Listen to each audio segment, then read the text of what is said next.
War had rules once. Not the kind that sat in ink on faded paper, signed in echo chambers of peace talk chambers. No real rules.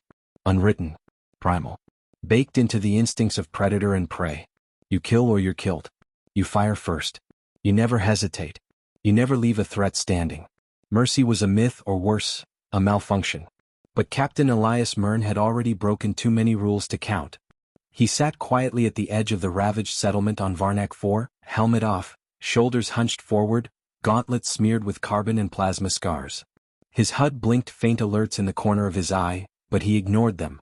Behind him, the sky was still burning, thick columns of smoke bleeding into the blue-purple dusk, casting long shadows over the twisted remnants of once gleaming spires. The Tarsari Empire had built this place to last 10,000 years. It lasted 11 minutes. And yet one of them was still alive. Barely. The enemy lay curled near a shattered support beam, half buried under debris. Its chitinous limbs twitched, mandibles spasming in pain. Bright purple ichor bled freely from 3 gaping wounds where Mern's squad had struck first and hardest. Protocol said he should finish it. Mercy protocols didn't apply to class-red species, especially not after the Tarsari had glassed Outpost Jericho without warning. Mern rose slowly, boots crunching over fractured durasteel. The thing's one remaining eye tracked his movement. He could see the fear now. But not just fear of death, fear of something deeper. Fear of uncertainty. You want me to kill you, don't you? He said quietly. The creature said nothing. Couldn't. His translator was shattered. Mern took a step closer. He raised his sidearm and held it steady, aimed directly between the slitted plates of the alien's upper thorax. The eye dilated slightly. Muscles twitched. But the soldier did not flinch. And then, he lowered the weapon. The creature tensed, confused, stared at him with something almost like betrayal. No, Mern said. Not today. He turned and walked away. There was no strategy in that moment. No master plan. No orders. Just a man who had seen too much blood and decided not to add another drop. But the ripples that act sent through the galaxy were immediate. Unseen eyes watched. Every enemy drone and battlefield recorder tuned to the human captain's vitals, analyzing intent, threat, command potential. When the signal relayed to the upper tiers of Tarsari command, they didn't see a malfunction. They saw a message, and it terrified them. Hours later, aboard the UNS Stormhold, Mern sat across from Major Isla Soren in the debriefing chamber. Her face was all sharp lines and clipped authority, mirrored perfectly in the untouched datapad between them. You disobeyed kill protocol, she said, not looking up. Mern didn't flinch. I spared a dying enemy who couldn't fight back. That's not the point. No, he agreed. It's the message. She finally looked up, narrowing her eyes. You think mercy sends a stronger signal than death? Mern leaned back, folding his arms. Killing them? Expected. Mercy? That sticks. In the bowels of the Tarsari fleet flagship Zerthula, Supreme Strategist Veltax reviewed the footage again and again. The bipedal creature, human, should have executed the protocol. It had all the advantages. Go. Clean. Efficient. But it didn't. That made it dangerous. No code to predict. No rule to exploit. Reassign phase warbands Theta through Zeta, Veltax ordered his lieutenants. The human command units exhibit psychological anomalies. Adaptive unpredictability. One of the lieutenants blinked. Should we increase drone deployment? Veltax's mandibles clicked. No. Prepare shadow monitoring teams. Their restraint is not weakness. It is leverage. And leverage terrifies me. Mern didn't tell his squad about the moment. Not directly. But they knew. Men like Private Drax and Specialist O'Neill didn't need words. They'd fought beside Mern through a dozen conflicts, survived the siege of Marrowgate, held the line during the orbital collapse of Fort Despair. If their captain did something, there was a reason. Still, the quiet hung between them like smoke. You saw that bastard squirming, Drax muttered in the mess hall later that cycle. You could have ended it. I know. And you didn't. Nope. Drax chewed, swallowed, then nodded once. Weird flex. But it worked. O'Neill raised her eyes. Worked how? They've gone quiet, Drax said, voice lower now. Intercepts from intelligence show a gap in their comms chain. Like they're confused. Scared, Mern corrected softly. Across systems, rebel cells and underground resistance movements began sharing the clip. A human soldier sparing the life of a known mass-murdering Tarsari grunt. No speech. No demand. Just the act itself. It wasn't broadcast by the humans. It was shared by the Tarsari. Over and over. In confusion. In panic. In speculation. Was it a mistake? A trap? A human custom? Soon, theories swirled across enemy forums. Propaganda failed to spin it. War beasts that had been indoctrinated since larval hatching now hesitated on battlefield simulations when seeing the human silhouette. Something had changed. It started small. A Tarsari strike team abandoned a routine village purge mission, citing undefined psychological destabilization. Another battalion delayed deployment, requesting clarification on human protocol divergence. In command circles, these were just statistical anomalies. But strategists knew better. Veltax summoned the High Council of Cognitive Warfare. This is worse than their weapons, he admitted. This is a seed. An idea that humans are not just killers, but choosers. And what does that change? Everything. Myrn stood again before Soren 2 days later. You're being reassigned, she said simply. Because I spared one enemy? Because you terrified 1,000 others without firing a shot. You're being reassigned, Major Isla Soren repeated, tapping her stylus against the glass surface of the table. Captain Elias Myrn leaned forward slowly. Where? Her eyes met his. Cold. Measured. But not hostile. Dimos Black. Tier 4 threat zone. He let out a slow exhale. The jungles. The front, she said flatly. If what you did really broke their pattern, then we're giving you a chance to do it again. Myrn raised an eyebrow. You think I can weaponize mercy? Soren didn't smile, but her voice dipped in tone. I think you already have. The UNS Stormhold dropped Myrn into Dimos Black orbit 72 hours later. The jungle world was a cursed zone, constant electromagnetic interference, fauna that actively hunted sentient minds, and remnants of an ancient battlefield so soaked in blood even scavengers avoided it. His drop pod punched through the atmosphere like a thunderbolt, landing with a concussive boom that sent small winged reptiles scattering. When the door burst open, Myrn stepped out alone. No squad. No Overwatch. Just a prototype drone relay on his shoulder, a pulse rifle strapped to his back, and the weight of a galaxy watching him through indirect surveillance. Not that he needed confirmation. He could feel it. Every step through the jungle felt observed, not by wildlife but by something colder. Strategic. Artificial. The Tarsari were watching. Waiting. Testing. He marched through the underbrush for 6 hours, triggering no ambushes. Twice he passed over trip mines that didn't detonate. Once he found a dead Tarsari scout, not killed by him. Not recently either. Just left. As if the patrol abandoned him mid-operation. Their behavior was breaking. Not just disrupted. Splintering. He knew it wasn't fear of him alone, it was what he represented. A variable. A refusal. A wild card. Meanwhile, deep in the data-flooded nerve center of the Tarsari Empire, the mind vault of Veltax pulsed with confusion. He spares one, murmured a subordinate, scanning the ripple effects across 4 sectors. But vaporizes a drone nest on Lyra V without hesitation. Exactly, Veltax snapped. He chooses. This makes him incomputable. We must reframe, said the strategist priest Vexha. Introduce a religious protocol. Label him as aberrant. A deathless anomaly. Mythologize him. Veltax considered this, mandibles clicking softly. Too late. He has already seeded doubt. Across 17 war fronts, recorded hesitation is up by 12.9%. And in the neural combat sim clusters? Worse. Even simulated humans who hesitate are now outperforming aggression-centric models. Their troops, pause now. The room went silent. They all understood. In war, a pause was worse than death. Back on Dimos Black, Myrn reached an abandoned terraforming outpost at nightfall. Overgrown. Stripped. Broken walls pockmarked with plasma burns. He entered cautiously, flashlight sweeping across the wreckage. Then he heard it. Breathing. Not human. He raised his rifle slowly. No sound. No movement. Just the thrum of old machines and the distant rumble of jungle predators. Come out, he said softly. The silence dragged for almost a full minute. Then something shifted, from behind a half-collapsed console bank. The Tarsari child emerged. Barely the height of Myrn's chest, its carapace still soft and mottled with youth.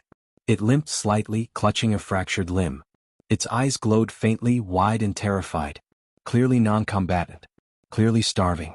And clearly watching Myrn the way prey watches lightning, waiting for death. He lowered his rifle. Again. Why? Soren's voice crackled over his shoulder drone that night. Because it's not an enemy, Mern replied as he wrapped a ration pack in soft thermal mesh and slid it toward the child. It's a scared thing in a burned world. We're tracking 6 high-level military units rerouting around your sector. They're avoiding you. He paused. Still think I need a gun? They're calling you something new, Soren said after a pause.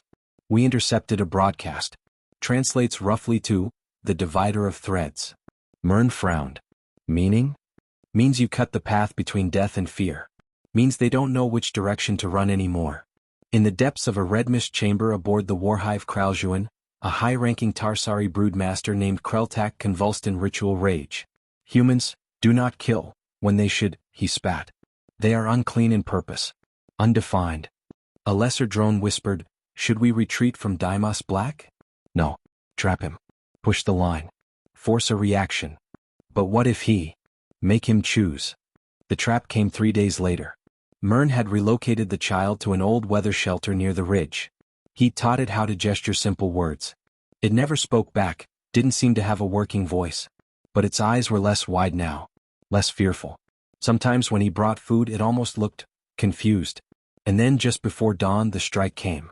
10 Tarsari. Silent, invisible in heat camouflage. They didn't aim for him. They aimed for the child. Mern didn't hesitate. He moved like a storm, precise, brutal, fast. Rifle bursts clipped limbs, ruptured chest plates, tore through carapace armor. He went through them, not around. When the last Tarsari dropped, his breathing was calm.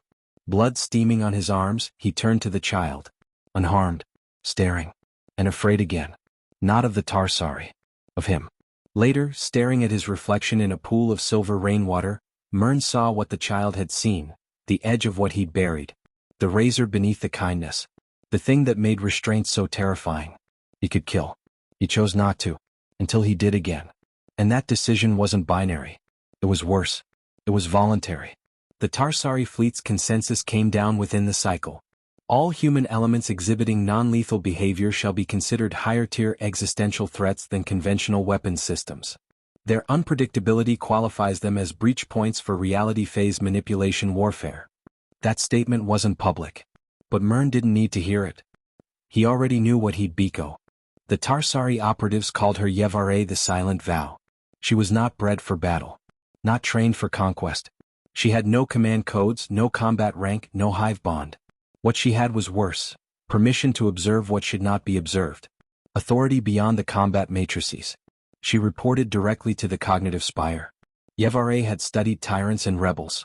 Studied psionic ruptures and thought wars, dream infiltration incidents, and the neural madness caused by exposure to pre-human tech ruins.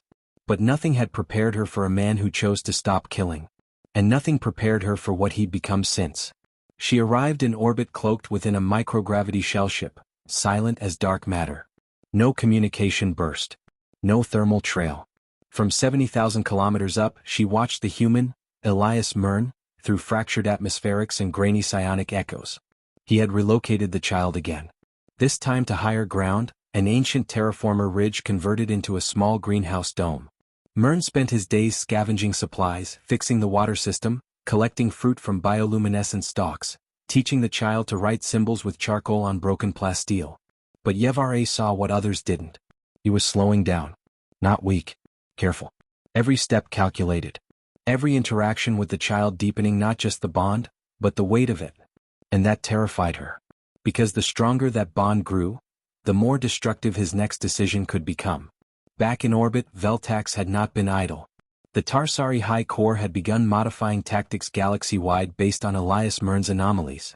Simulations once modeled around overwhelming violence were now corrupted by logic forks. Soldiers hesitating when their targets wept, drones pausing when humans shouted, "Stop." They had tried propaganda campaigns to frame mercy as malfunction. They had tried to burn sympathy from the neural networks of hatchlings. But nothing worked. Because it wasn't a virus. It was recognition. And even the most brutal mind knows fear when it sees a weapon that chooses not to fire. Yevare descended on Dimos Black. Cloaked. Silent. Watching from within the canopy, she observed Mern through layered spectrums. His body heat, even relaxed, was laced with tension like a predator pacing itself. She watched him feed the child. She watched him read. He read paper books, Tattered, ancient relics printed on Earth before sublight engines even existed. Stories of people choosing kindness in terrible worlds. Of warriors laying down blades. Of villains becoming human again. But then one night, Mern burned a book. Just one. He didn't say why. The child watched in silence. Yevare documented it in her neurocore, but she felt something twist. That was the first crack in her resolve. 6 days later, she broke protocol. She entered the human's perimeter under cloaking shadow, slipping between rain and branches like a ghost. Not to kill. To meet him. To understand. But he saw her. She didn't know how. No thermal bloom, no sound. Yet as she crept past the half-buried satellite dish, he turned toward her directly. "Are you afraid?" he asked, calm. "Quiet." Yevare froze. "I'm not armed," he continued. "Neither are you." A beat of silence. Then she spoke, her translator crackling like ice. "Your presence has destabilized 711 fronts." Mern shrugged. "Not my intent. That is irrelevant. Your restraint is causing greater disruption than genocide." "Then maybe that's your problem," he said, stepping closer. "You built a species that can't imagine self-control as anything but corruption. You don't fear me because I kill. You fear me because I don't, and you still lose." She did not answer. But her trembling hands spoke for her. He saw it. Later, back aboard her stealth pod, Yevare recorded her debrief for the High Corps. Her voice cracked in parts. "Elias Mern is not a warrior. He is will. Hardened, unbreakable will. He can kill but chooses not to. And in doing so, he rewrites the context of every death around him. He is not passive. He is primed restraint. And I believe if provoked beyond his threshold, the retaliation will be so precise, so justified, that our forces will see it not as attack, but as correction. We have built civilizations on fear. On control. But Mern's example suggests, the deepest fear of all, is not destruction. It is freedom from obedience." The next day, Elias Mern found her cloak. Not her body. Not her gear. Just the cloak. Hung gently on a vine near his makeshift home. Folded. Deliberately. The child asked nothing, but its eyes lingered on him longer than usual. Something had changed. The jungle felt quieter now. As if even the predators were holding their breath. Back in Tarsari Command, Veltax received Yevare's final transmission. He ordered it locked away under black rank encryption. But in the war chambers, new commands began to circulate. Engage only in presence of high probability. Avoid direct conflict with human. Designate Mern. Observe. Learn. Do not provoke. But the galaxy had already changed. Other humans heard the story. Some didn't believe it, others did too much. On forgotten moons, human strike teams began sparing enemy survivors, not out of mercy but out of strategy. They knew the Tarsari would remember. Some took it further. They spared prisoners only to say, "Mern let one live. We'll let you live too. Tell your commanders we're not killers. We're consequences." That phrase traveled fast. Faster than any weapon. They tried to break him. Not with blades. Not with guns. But with loss. The Tarsari Command, panicked by their own unraveling fear, ordered a detachment of elite bioforms to breach Elias Mern's sanctuary. Their mission was not to kill him. That was forbidden. The data was clear. Martyring Mern would elevate him into myth beyond containment. No, their orders were to destroy what held him back. They wanted the child dead. So Mern would finally lash out. So he would become the weapon they understood. So they could finally kill him clean. They arrived at nightfall. 5 biomechanical phantoms, cloaked in anti-emotive field dampeners, immune to pheromone tracking, and armed with kinetic needlers capable of liquefying bone. They struck fast. Silent. One dropped through the ceiling. Another slithered up through the aqueduct. A third appeared in the canopy with a line of sight on the child's sleeping quarters.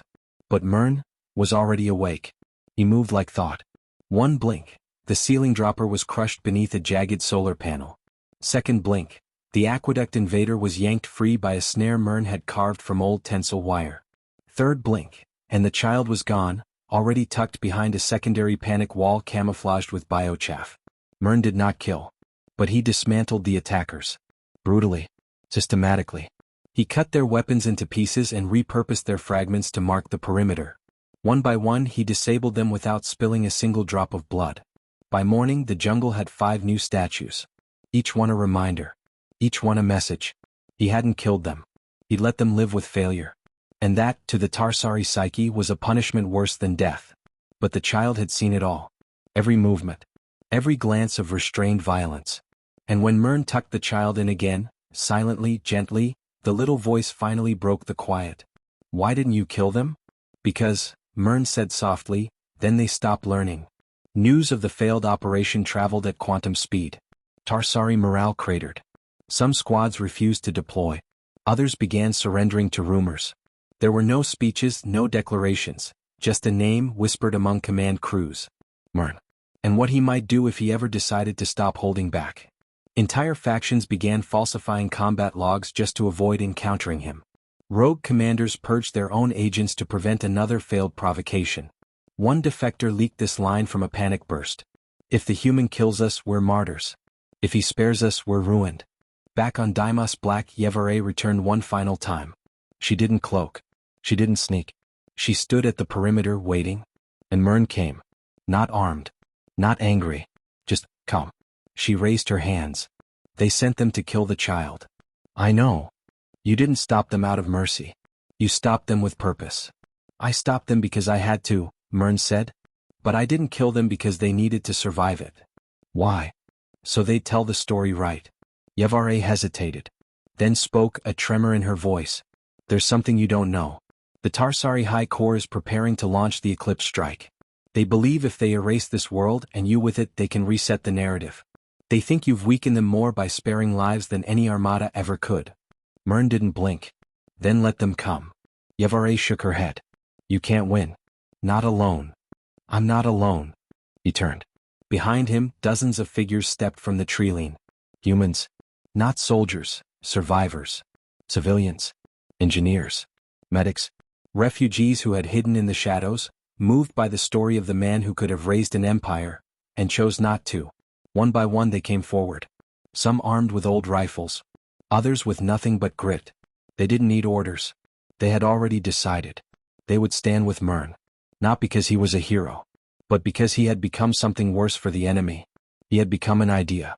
When the Eclipse Strike finally arrived, a doomsday fleet larger than any the Tarsari had ever assembled, they didn't fire. They waited. Because their scouts reported something strange. Mern had broadcast an open signal. No encryption. Just a voice. His voice. It echoed across every Tarsari command net, loud and defiant. "You wanted me to become what you feared. You thought if I killed enough, I'd validate your story. But here's the truth, you don't fear me because of what I might do. You fear that I already chose not to do it. And you know I still could." The strike was never launched.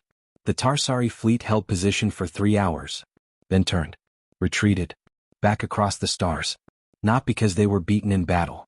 But because they glimpsed the kind of strength they couldn't compute. Controlled power. Measured mercy. Terrifying restraint. In the months that followed, the war fractured. Factions split. Some sued for peace. Others vanished into silence. But across the galaxy the legend of Elias Mern spread, not as a killer, not as a conqueror, but as a mirror. A terrifying reflection of what the Tarsari could never become. Final transmission from Yevare to the High Corps, intercepted and archived by Human Alliance intelligence. "You lost the war the moment you tried to provoke him. You mistook silence for surrender. You mistook choice for weakness. Elias Mern is not your end. He is your unanswered question. And every day you refuse to answer it, more of us stop believing in you." And so the man who chose not to kill became the symbol of fear the Tarsari could never overwrite. Not a weapon. Not a god. Just a human. And sometimes that's enough. Enjoyed the story? Want more epic tales where humanity flips the galaxy on its head? Then subscribe to the Void Narratives and become part of the rebellion. Stories like this drop weekly, and trust me, the next one's already watching the stars. Milky Way.